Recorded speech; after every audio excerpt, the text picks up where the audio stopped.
Jayo Gauranitai, Jayo Gauranitai, Jayo Gauranitai, Jayo Gauranitai.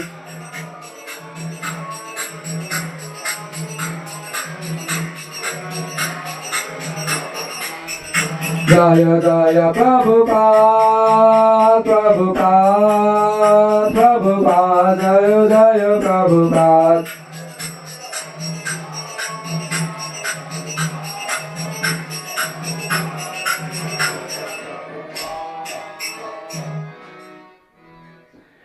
Jai Om Vishnupad Paramhamsa Parivakacharya Astutar Shatashri Srimati Divine Grace A.C. Bhaktivedanta Swami Srila Prabhupada के ग्रंथराज श्रीमद् भागवतम के श्री श्री राधा गोपीनाथ भगवान के जय निताय गौर प्रेमानंद।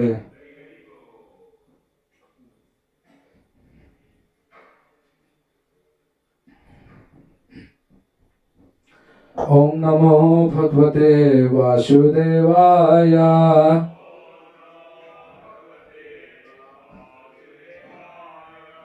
ओम नमो भगवते वासुदेवाय।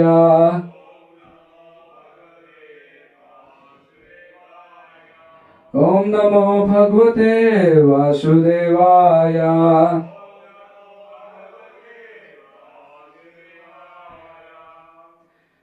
Reading from Srimad Bhagavatam, Canto 3, Chapter 31, Text 32. Yade asad vipati punaha. Yade asad vipati punaha. Shishnodara krito damai. Shishnodara krito damai. Asthito ramate jantush. Asthito ramate jantush. Tamo vishati purvavat. Tamo vishati purvavat. Yadde asadvipati punaha. Shishnodara krito damai. Asthito ramate jantush. Tamo vishati purvavat.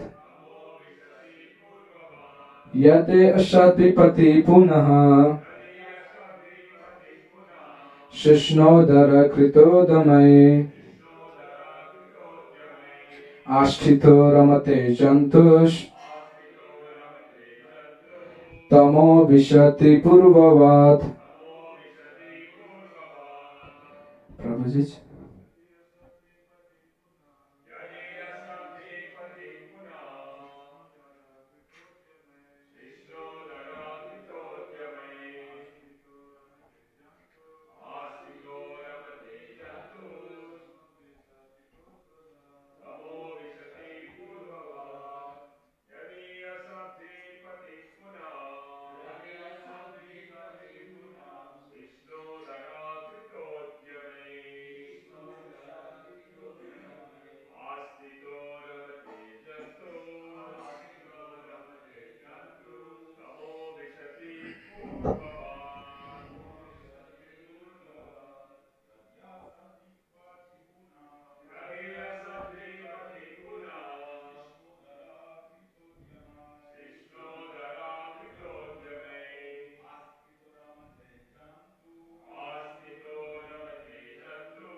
Word for word translation. Yadi, if a sadvi with the unrighteous, pati on the path, punaha again, sishna for the genitals, udara for the stomach, Krita, done. Udyamai, whose endeavors. Asthita, associating. Ramate, enjoys. Jantu, the living entity.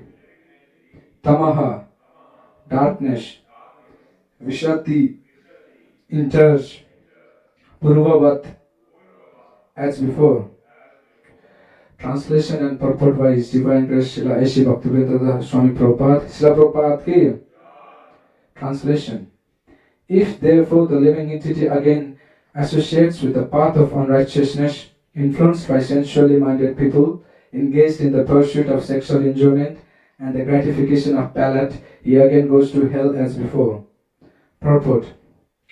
It has been explained that the conditioned soul is put into under Tamisra and Tamisra hellish conditions.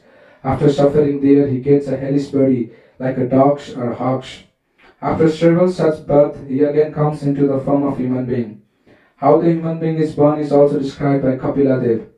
The human being develops in the mother's abdomen and suffers there and comes out again.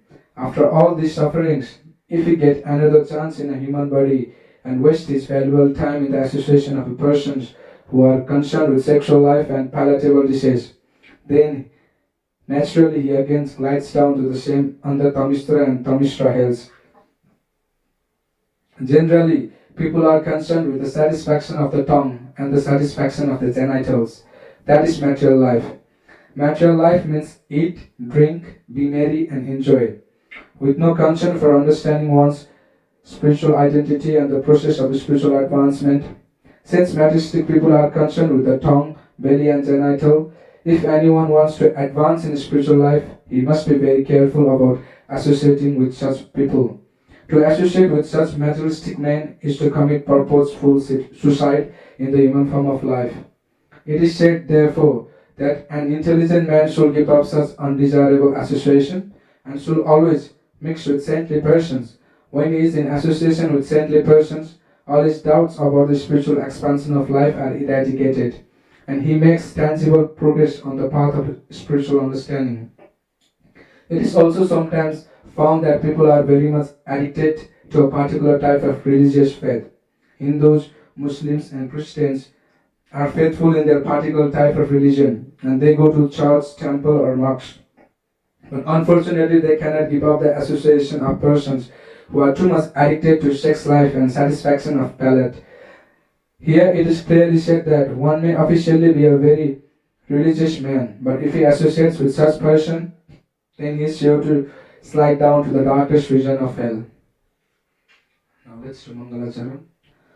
Om Ajnanatimirandasya Jnananjana Salakaya Chakshurunmilitam Mena Tasmai Sri Guruve Namaha Sri Chaitanya Manovishtam Sthapitam Mena Bhutale Swayam Rupa Kadamayam Dadadisho Padantikam Vandeham Sri Guru Sri Yuta Padakamalam Sri Gurum Vaishnavam Cha Sri Rupam Sagrajatam Sahagana Raghunatham Tam Jivam Shadvaitam Shabadhutam Parijana Shaitam Krishna Chaitanya Devam Sri Radha Krishna Padam Sahagana Lalita Sri Vishakhan Bitam Sha Hey Krishna Karuna Sindhu Dina Bandhu Jagatpate Gopesha Gopika Kanta Radha Kanta Namastute Tapta Kanchana Gaurangi Radhe Vrindavaneshwari Vrishvanu Shute Devi Pranamami Hari Priye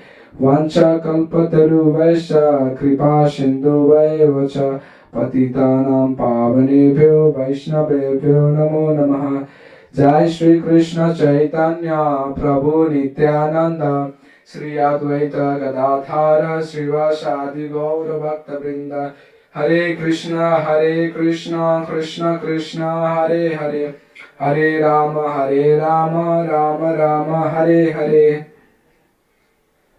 Welcome to today's Srimad Bhagavatam class. Thank you all of you for being here. So yeah, we are discussing on third canto, chapter 31st and text 32. So once again I'll read the translation. If therefore the living entity again associates with the path of unrighteousness, influenced by sensually minded people, engaged in the pursuit of sexual enjoyment and the gratification of the palate, he again goes to hell as before. So yeah, here this sloka is sloka is saying how to not why it is very dangerous to associate with the materialistic people who are so much addicted to sex life and the gratification of their tongue and stomach. And here it is also saying that one who associates with kami people who are very lusty, then he is sure to glide down to the hellish and the darkest region. So in fifth canto, Sukadev Goswami describes about the 28 hellish planet. So after describing 28 hellish planet, Parikshit Maharaj, out of compassion for the living entity, he presents a question to Sukadev Goswami: how can these conditioned living entities can be saved from gliding down to the hell? So Sukadev Goswami then gives three kind of atonement for their sins. Sukadev Goswami says that one should atone for their sinful action, whatever they have committed in this life, and he should be atoning in the same life. So first, Sukadev Goswami talks about karma kanda atonement. So karma kanda atonement is an atonement that is done according to the severity of the sins. So basically, if in this life has done higher degree of sins, or in the severeness of sin is heavy, then he has to perform the heavy atonement according to the rules and regulation of the Shastra. So for the atonement of in the karma kanda atonement, usually people follow the rules and regulation from the Dharma Shastra. I'm not sure about the numbers, but I guess it's 20. There are like 20 Dharma Shastra, including Manusamhita and others. So they follow the rules and regulations from those Shastras and atone for their sins. So if their sins is light, then they do light atonement.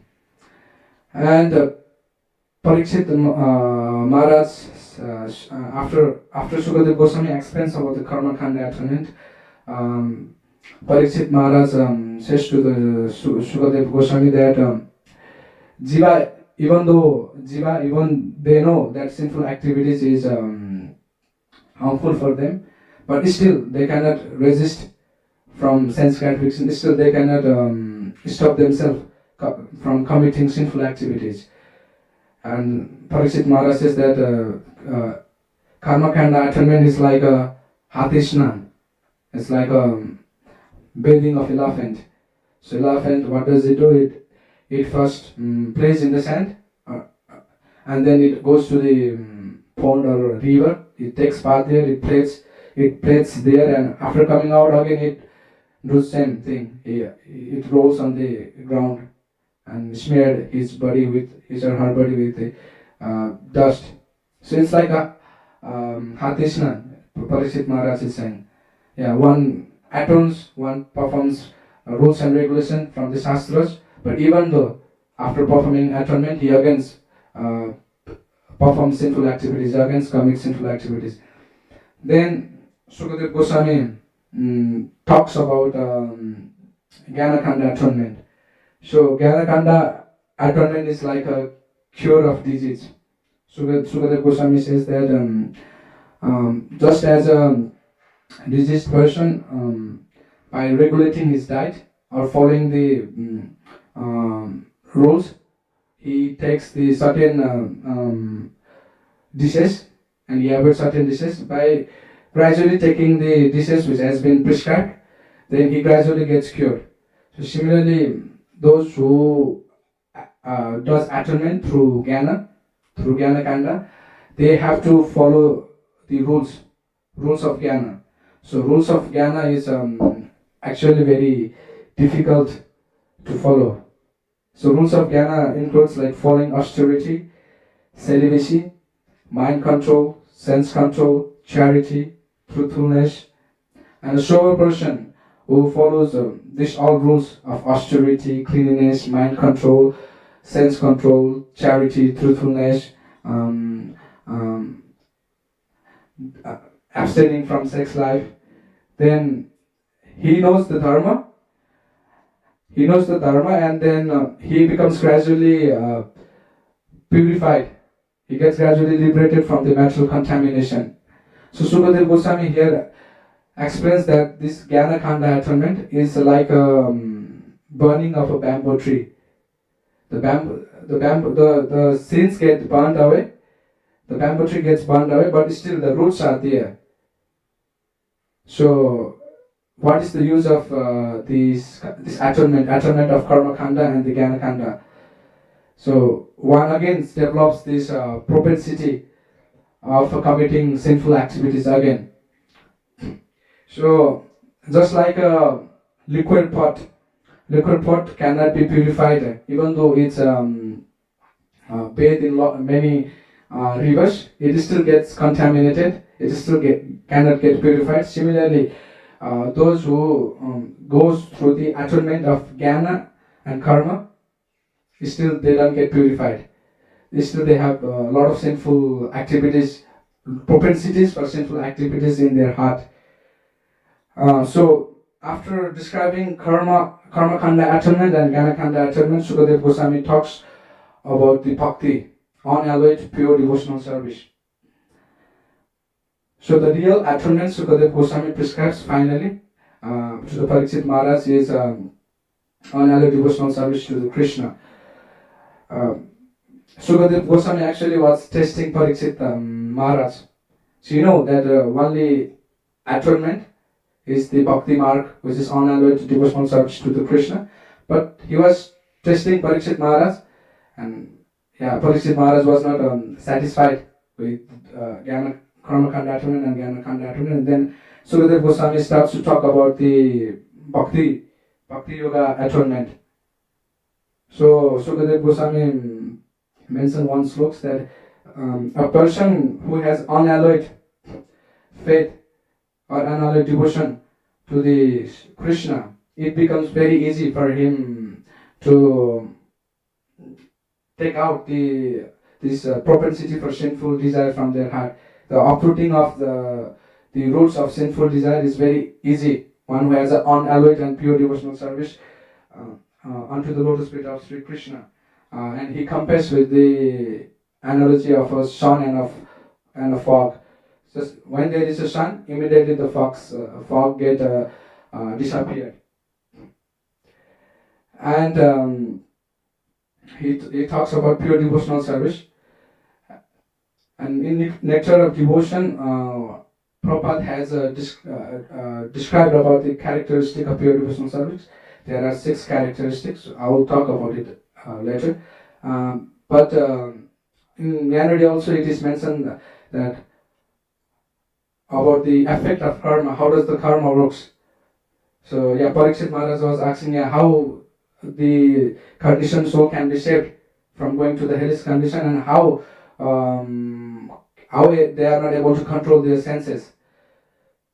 So the answer is in Yanadi also. Rupa Goswami explains that because of avidya, ignorance, a conditioned soul commits a lot of sinful activities, and so the flow of that goes is like this avidya, ignorance. So what is avidya? Avidya is there are actually 2 knowledge. One is the knowledge of matter, and one is the knowledge of spirit. So one who doesn't have knowledge of spirit, which is Atmagan, who am I? What is the purpose of my life? What is this creation? What is God? Athatu Brahma Jikasha.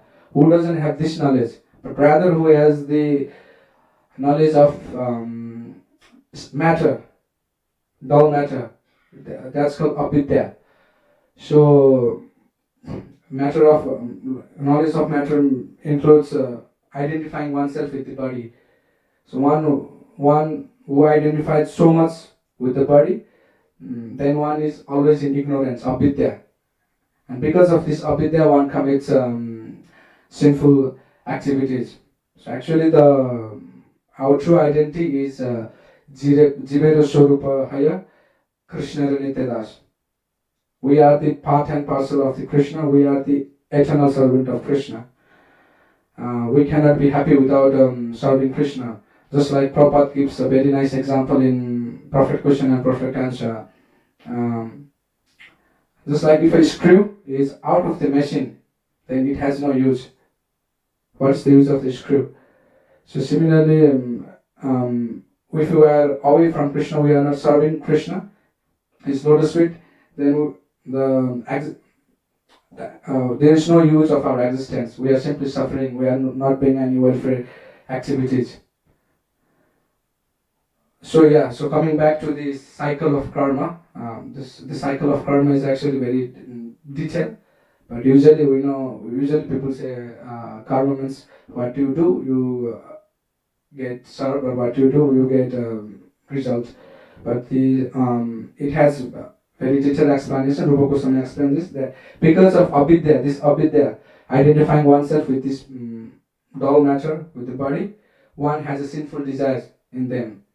For example, thief has a desire to steal someone's property. It's a sinful action, and after he desire, then his desire changes into the action, which is called papam, sinful action. He actually steals someone's property or someone's belonging. And after committing theft, then the resultant action is aparabdha karma, which is unmanifested reaction. Sometimes we all have experienced that, like we have seen many people doing some not good activities, like some sinful activities, even some people doing theft or vulgarity. So sometimes we see that they are not caught immediately. It takes time to get caught. Prabhupada explains this in Nectar Devotion. So they are not caught, but the police are actually after the thief. There is CCTV camera footage. The police is trying to identify their faces, or maybe their addresses. They are trying to detain them. The action has already started to actually capture that thief. That is called unmanifested reaction. The thief hasn't been caught, but the process of getting caught has already started. That is called aparabdha karma. And part of the karma is when the thief gets caught. It's called aparabdha karma. And after the thief gets caught, then he is sent to the court, to the judge. Then judge gives the sentence, and he suffers in the court. So that is called suffering. After a conditioned soul gets proud of the karma, then he suffers. Then after this stage, Rupa Goswami explained that even though thief goes to the jail, he suffers there, but still he has the sinful inclination, sinful disposition, which is called kutam in Sanskrit. So still he has that sinful propensities to commit sinful activities. So again, he has that propensities, he has that natural tendency, natural inclination. Then again he develops a sinful desire to commit a sinful action. Then again he steals. So in this way, a conditioned soul is not able to control their senses.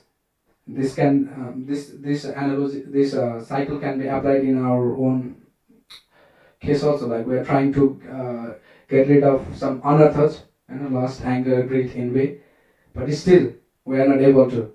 So this is same for our the sinful desires we have in our heart also. So yeah, because of this avidya, the living entity commits sins again and again, and so Sukadeva Goswami gives the atonement of bhakti, pure devotional service. one who renders pure devotional service, it becomes very easy for them to uproot this root of sinful inclination or sinful disposition. So this sloka, the close character we can make a relation with this sloka is Azamil's story. He actually was a very pious brahmana. He has a very good qualities. The qualities of Azamil were like he was well versed in literature. He was practicing. He was controlling his speech. He was very pure. He was benevolent to living beings. He was always faithful, mild and gentle, and reservoir of good character. Azamil had all these qualities. In spite of all these qualities, he saw a certain sin of the lusty man and a lusty woman. So by just saying that, Azamil fell from his Brahminical position. So this actually the story starts. Azamil's father, who is a Brahmana also. So the custom of a Brahmana is to do the yajna, and Azamil fathers sends Azamil to get the fruits, two kinds of grass. One is kusa grass, and I forget the other grass. Two kinds of grass, fruits for the some ritualistic performance. So he goes to the forest to get the grass, and while he goes to forest, he sees two lusty man and lusty woman, Sudras and Sudrani, embracing each other in a shameless way. So just by seeing that, Azamil develops a lust inside him. So in Bhagavad Gita 2.62, I actually forgot the sloka, but the translation goes like this: while contemplating the object of senses, a person develops attachment, and from that attachment, lust develops, and from that lust, anger develops. So Azamil was actually contemplating on the sin he had seen. So by that contemplation, he developed the attachment toward the dasi, toward the prostitute. And then he develops attachment, and from that attachment, the lust arises in his heart. And from lust, then his intelligence gets bewildered. Then he actually brings dasi prostitute to his home, and just to satisfy the prostitute, Azamil spends all his inherited property from his father. Whatever property he has inherited from his father, he spent, and he gives up his wife also. He has a very chaste wife in his home. He gives up his wife, and he earns money through a lot of improper means. He does stealing. He does a lot of sinful activities just to maintain the wife. So in this section, there is a conversation between Vishnudut and Yamadut, right? Yamadut, yeah. So Sukadeva Goswami explains about the devotion onto the lotus feet of Supreme Lord, how a holy name of Krishna is so powerful that it automatically frees oneself from the reaction of sinful activities. So this way, Azamil stays with his wife. He commits a lot of sinful activities. He begets 10 sons, and at the age of 88, maybe 80, I'm not sure what age, but I think the Yamadut comes at the age of 88, but before that he had a small child called Narayana, and because he was a Brahmana previously, he had followed the Vedas. Because of that, he had worshipped Narayana also. Prabhupada says that he had somehow or other worshipped or done something for Narayana. Because of that, he somehow or other keeps the name of his young son as a Narayana. So he was very fond of his son while eating, while doing his work. Ajamil used to always call to his son Narayana, Narayana, where are you? And before while eating also he used to chew and give it to him. He was always thinking of his young son Narayana. And his time comes, Yamaduta comes, and then Yamaduta tries to actually pull out the soul from the body of Ajamil, but he has an attachment to his son, his youngest son Narayana. So it's also mentioned in Bhagavad Gita, whatever attachment we have during our lifetime, at the end of our life we will remember that. So similarly, he had a deep attachment to his son. He remembers his son and he says Narayana, just says Narayana. And suddenly Vishnudut appears and Vishnudut stops Yamadutas from pulling out the soul and taking them to the Hades planet. And Vishnudut and Yamaduta has a conversation there. And Sukadev Goswami mentions the potency of the holy name. The holy name, Prabhupada writes in the Prabhupada that just Narayana said, Ajamil said Narayana, and he get cured, or his all sinful reaction disappeared just by saying Narayana. Prabhupada says that there in the Prabhupada that Ajamil did. Ajamil did not did offensive chanting. Ajamil offensive chanting means offensive chanting means trying to do chanting to eradicate our sinful reaction. That is also considered offensive chanting. And other offensive chanting is trying to performing sinful activities on the power of holy name. So this is called offensive chanting. But Ajamil actually was not doing offensive chanting. He was just calling to the his son Narayana, but just saying Narayana without offense. So he did not try to call out the name of the Lord just to get rid of his sinful reaction, but he just called it. He didn't intend to call even Supreme Lord Narayana, but he just said Narayana, then he became free from all sinful reaction. So even by this Namavasa stage, one can actually get liberation. One doesn't require pure devotional service to get liberation. Even by Namavasa stage, one can get liberation. And there, Prabhupada was quoting the commentary of Vishwanath Chakravarti Thakur about the power of the holy name.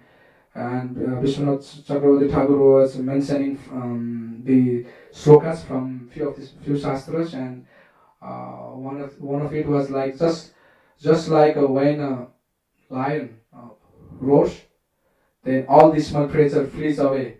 Similarly, when one chants the holy name of the Lord, then all the sinful reaction goes away. So it mentioned I think it is mentioned in Garuda Puran like that. So so I was trying to say is that pure devotional service is the best atonement and the only atonement which can completely uproot our sinful desires, our propensity for sinful action. And Rupa Goswami explains pure devotional service in Nectar of Devotion, first chapter. He says there are 6 characters of pure devotional service. So one is pure devotional service brings relief from material distress, and pure devotional service is all auspicious. Pure devotional service puts one in the transcendental mellow. It gives happiness to the practitioner. And pure devotional service is rarely achieved. And one who is performing pure devotional service, he derives the conception of merging into the impersonal, emerging into the form of the Lord. And pure devotional service is attracts Krishna. Krishna is all attractive. The word Krishna itself means all attractive. Krishna attracts all living entities. But pure devotional service is such that it even attracts Krishna. Prabhupada was mentioning Nectar of Devotion like that. Pure devotional service attracts Krishna. And the highest degree of pure devotional, he was mentioning in the Yanodi, that highest degree of pure devotional service is Srimati Radharani, devotion of Srimati Radharani. And Krishna is called Madana Mohan, who attracts the Cupid. Actually, it is said that it's a Cupid who shoots the arrows of the lust in the heart of the conditioned soul, and that way the conditioned soul feels lusty. So Madan is called Cupid, and Krishna is such attractive. It's very beautiful that he even attracts Madan.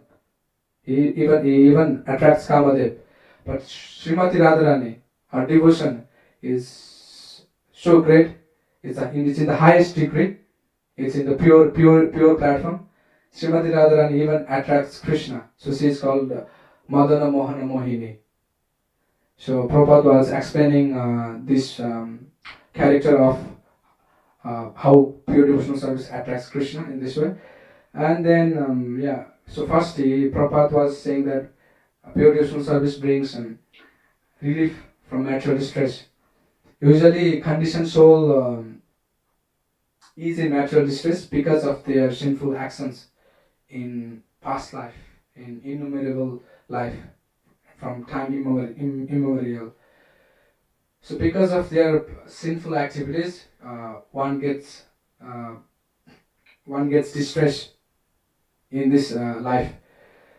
So Prabhupada was mentioning that about from the sloka, one sloka from Bhagavad Gita. Krishna is so merciful that Krishna asks conditioned soul. He says, Sarva dharman parityaja mamekam saranam praja aham tvam sarva papepe mokshami yamimasucha. Abandon all varieties of religion. Just surrender unto me. I shall free you from all sinful reaction. Do not fear. Krishna is also giving assurance. Do not fear at the end. And he is saying, whatever you are doing, whatever dharma you have, you can abandon it and just surrender unto me. Do not fear. So here this religion actually doesn't literally means like Hinduism, Christianity or Muslim. Here dharma means one's occupational duty. Dharma means that, for example, dharma of a sugar is to be a sweet, or a dharma of a salt is to become a salty. Similarly, a dharma of a soul, a dharma of a human being, or a dharma of every living entity is to be an eternal servant of Krishna. So that is his natural position. So in human life also we have many dharma. We have our responsibility, obligation, dharma to our parents, to our society, to our nations, to many things. We have dharma to our family. So I was listening to one of the lecture from Gaur Govind Maharaj. He was explaining this about Sarva Dharman Parityaja. Actually, Gopi did the Sarva Dharman. Gopis of Vrindavan did the Sarva Dharman Parityaja Mamekam Saranam Braja, because Gopi actually even abandoned the Veda Maryada Dharma. Even it is said, according to Veda, one cannot go to the others. One cannot see even other men, or one cannot even talk with other men except than their husband. But the gopis were so attracted to Krishna that they even abandoned the dharma of Veda Maryada, and they completely surrender unto Krishna. So Krishna is saying that, whatever dharma we have, we can abandon it and just surrender it to Him. Then naturally we'll be pleasing to everyone. Because if you please Krishna, then every living entity gets pleased. There is a very interesting story in Mahabharata.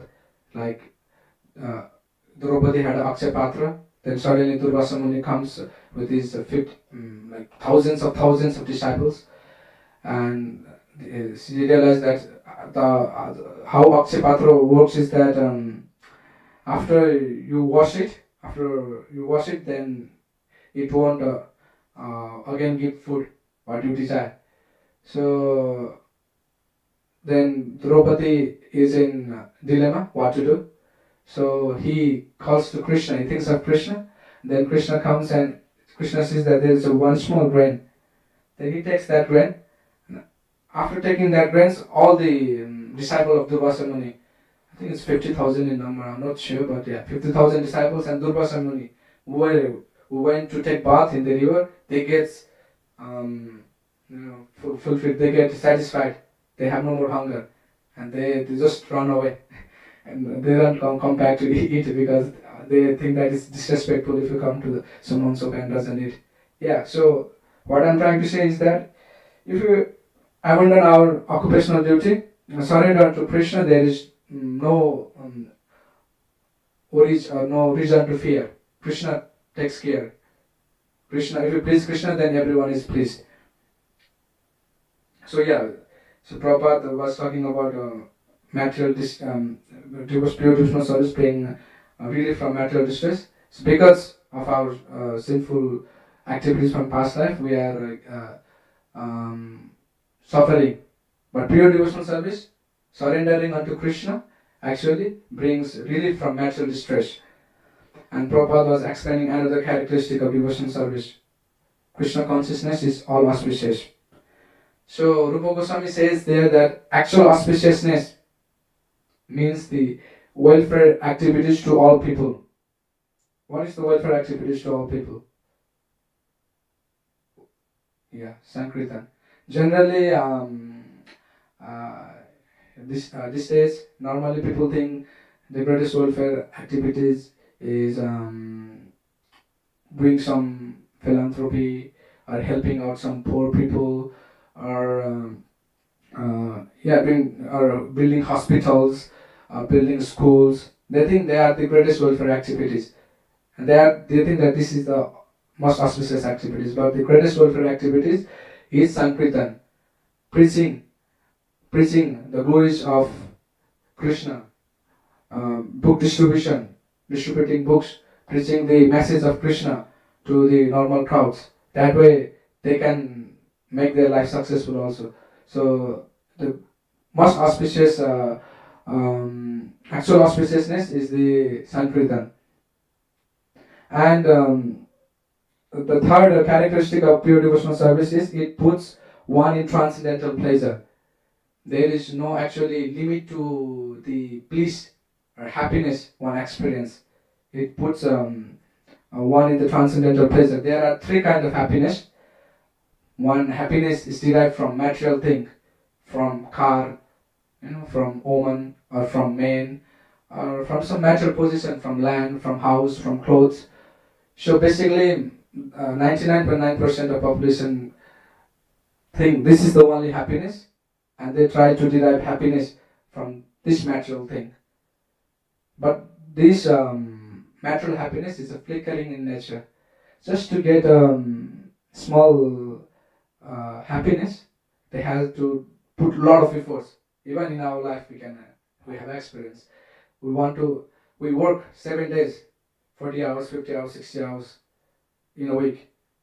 Then at the weekend, we just want to go to some place, some park, or to watch some movies. Just to get a 3 hours of pleasure, just to experience that happiness. They are working like ass and dogs and camels like for 70 hours, 80 hours. So this is the nature of material happiness. It's a very flickering nature. Just to get little happiness, you have to work very big. And another happiness is happiness by identifying with the Supreme Brahman, merging into the Supreme Lord, or merging the Brahma Jyoti. Like Krishna says in Bhagavad, he has three aspects. One is Paramatma. What is the initial? Brahman. Yeah, Brahman, Paramatma, and Bhagwan. So yeah, so those who want to merge into Supreme Lord, so that is better than the material happiness. They experience Brahmananda. But the happiness derived from Krishna consciousness, happiness derived from rendering service to Sri Sri Radha Gopinath is the real happiness. That is the everlasting happiness. Um, and Prabhupada was mentioning the story of Khola Beja Sridhar. Khola Beja Sridhar was a poor man. He used to sell banana. He was a devotee of Krishna Mahaprabhu. He used to sell banana. He didn't even earn, he earned little bit. He spent 50% of his salary in worship of Ganges and 50% for his own personal care. And Chaitanya Mahaprabhu usually comes to him and bargain for the banana. There's a sweet pastime I won't go. But yeah, one day Chaitanya Mahaprabhu reveals his opulence to Khola Beja Sridhar. And Chaitanya Mahaprabhu asks him, whatever opulence you want, I'll give you. Chaitanya Mahaprabhu says to Khola Beja Sridhar. But he says that, my Lord, I don't want any opulence. I don't want your, I only want your devotional service. I only want your pure devotional service. So here, pure devotee doesn't even want the opulence of three worlds, Brahma Loka, Swarga, or this Loka. They don't want any opulence of this world. They are simply happy serving the lotus feet of Krishna.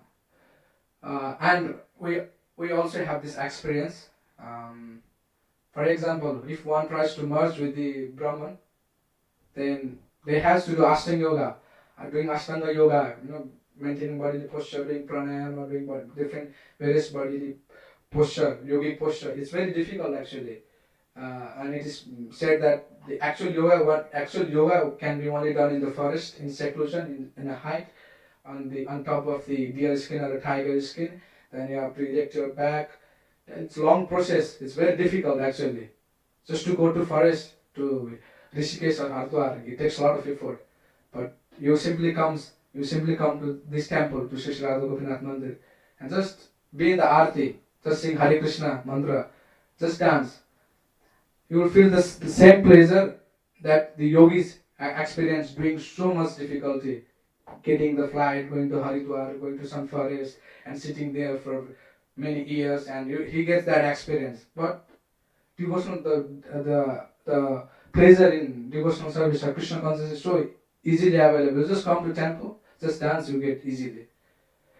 So another quality of the pure devotional service is devotional service is really achieved. Actually, Krishna doesn't easily give pure devotional service. Krishna easily gives material opulence. He can give you name, fame, wealth, whatever you want. He can easily give you. If you do anything pleasing to Krishna, he can easily give you the material opulences. He can easily give you liberation also. You can just chant the holy name of the Lord, Hare Krishna, Hare Krishna. And he can give you easily liberation also. But pure devotional service is very, very rare. Krishna doesn't easily give it.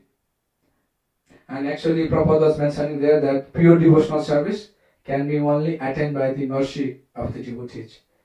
There is no, it is very difficult to attain pure devotional service by our own. He was mentioning that pure devotional service can be only attained by mercy of devotees. So we are so fortunate that Srila Prabhupada, on his order of his Guru Maharaj, came to this Western world, and he had established numbers of ISKCON centers throughout the world. And personally, I am very fallen, very rascal, very conditioned. But by his mercy, actually, I know who is Krishna is.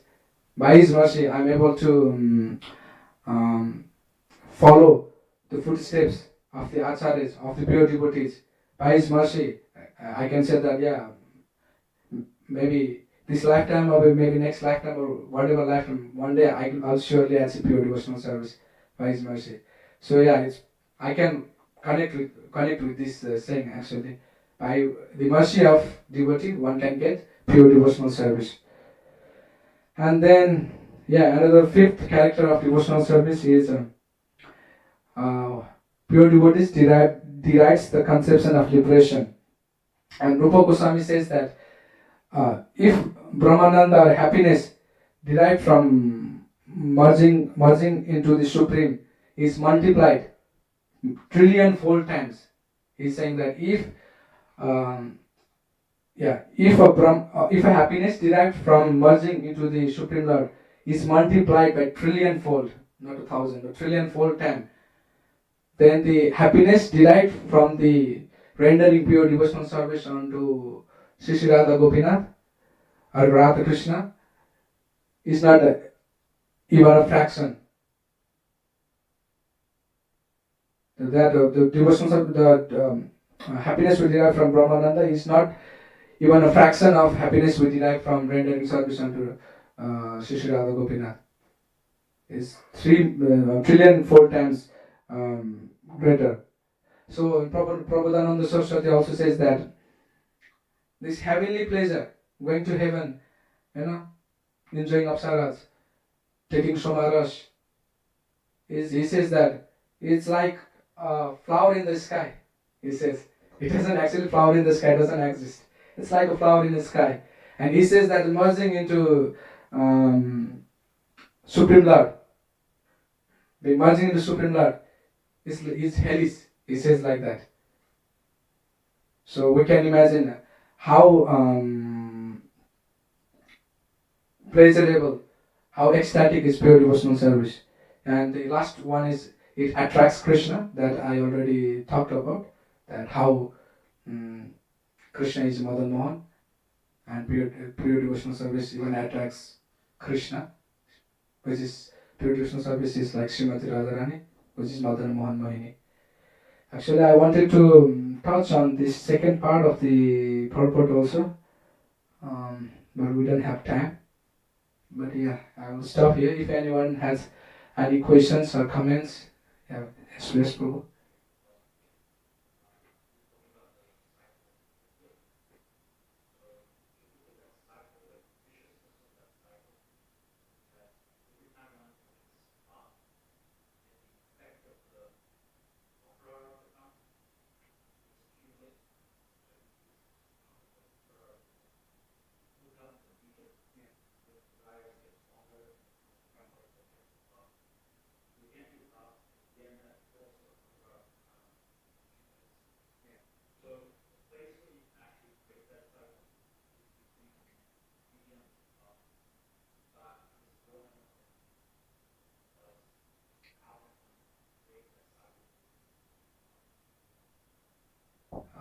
I remember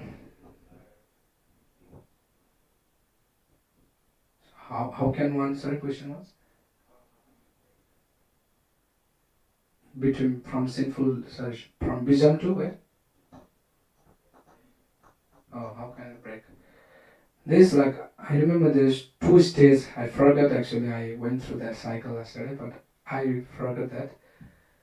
Um, but yeah, so I cannot give you that like very technical answer because I went through it. I forgot that 2 point, but yeah. So generally, if we have that general inclination, for example, for lust, if we have a lust in our heart, so I remember from senior Prabhu's saying that if you have if you are very much agitated by lust, then you can just see the arch-shaped eyebrow of Gopinath. You can meditate on the arch-shaped eyebrow of Gopinath. Then it will somehow subdue the lust. Yeah, this way, one example I can give how we can break it. Maybe performing devotional service unto Sri Sri Radha Krishna. Yeah, right now I can only tell that, bro. Right now it's not functioning, the brain. Yeah, any more?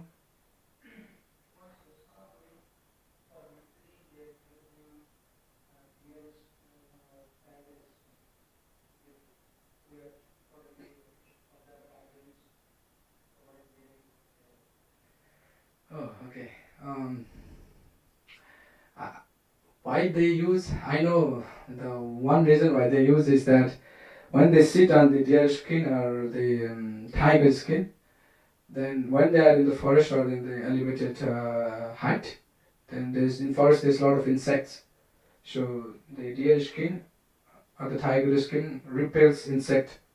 And so the sadhu doesn't get agitated or they doesn't get bitten by the mosquitoes or some insect. So they can focus on this meditation. That's why they use that.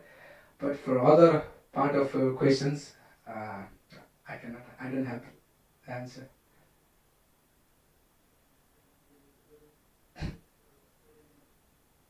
Maybe, yeah. Maybe they use dead animal skin, but I don't know. I think they don't kill, of course, animals and use it, but maybe they use dead animal skin. Yeah, anybody has any more? Or yeah, okay. ग्रंथराज Shrimad Bhagavatam की जगतगुरु श्रील प्रभुपाद की श्री श्री राधा गोपीनाथ भगवान की जय गीता गौर प्रेमानंद।